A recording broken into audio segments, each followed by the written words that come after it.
जय सिया राम मित्रों, राम राम, जय श्री राम। राम लक्ष्मण जानकी जय बोलो हनुमान जी की। आज मैं आपको रामचरितमानस बालकांड दोहा नंबर 30 का अर्थ बताने वाली हूँ। मंगल भवन अमंगल हारी, द्रवहु सुदशरथ अजिर बिहारी। राम सिया राम जय जय राम। फिर वही कथा मैंने वराह क्षेत्र में अपने गुरुजी से सुनी। फिर जो तुलसीदास जी से उन्होंने कहाँ पर सुनी थी, ये वाराह क्षेत्र में अपने गुरुजी से सुनी, परंतु उस समय में लड़कपन के कारण बहुत बेसमझ था, इससे उसको उस प्रकार अच्छी तरह समझा नहीं। दोहा 30 का अर्थ।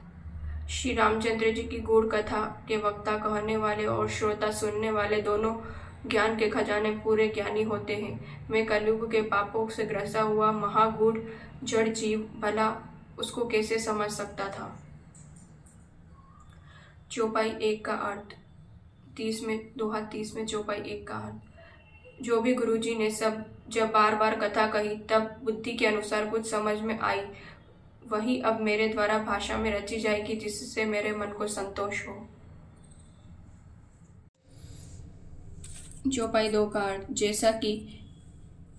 जैसा कुछ मुझ में बुद्धि और विवेक का बल है, मैं हृदय में हरि की प्रेरणा से उसी के अनुसार कहूँगा। मैं अपने संदेह, अज्ञान और भ्रम को हरने वाली कथा रचता हूँ, जो संसार रूपी नदी के पार करने के लिए नाव है।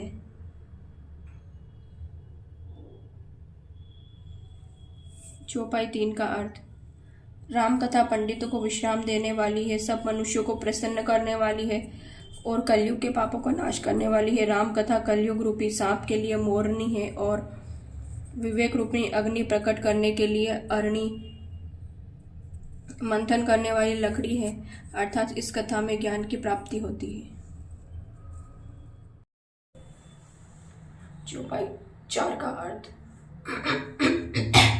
चौपाई 4 का अर्थ। राम कथा कलयुग में सब मनोरथों को पूर्ण करने वाली कामधेनु गो है, सज्जनों के लिए सुंदर संजीवनी जड़ी है। पृथ्वी पर यही अमृत की नदी है, जन्म मरण रूपी भय का नाश करने वाली और भ्रम रूपी मेंढक को खाने के लिए सर्पिणी है।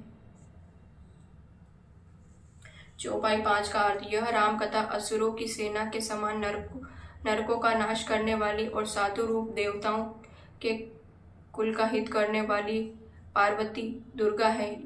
यह संत समाज रूपी क्षीर समुद्र के लिए लक्ष्मी जी के समान है और संपूर्ण विश्व का भार उठाने के लिए अचल पृथ्वी के समान है।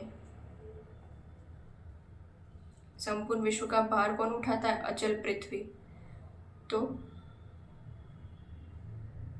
तो ये जो रामचरितमानस है वो क्या है? संपूर्ण विश्व का भार उठाने वाली अचल पृथ्वी के समान है।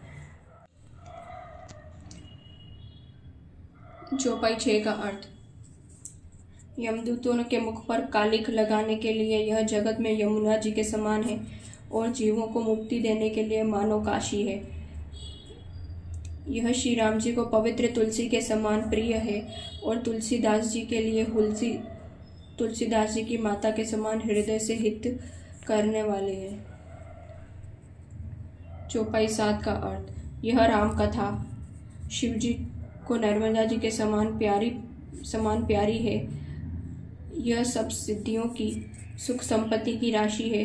सद्गुण रूपी देवताओं के उत्पन्न और पालन पोषण करने के लिए माता अदिति के समान है और श्री रघुनाथ जी की भक्ति और प्रेम की परम सीमा सी है।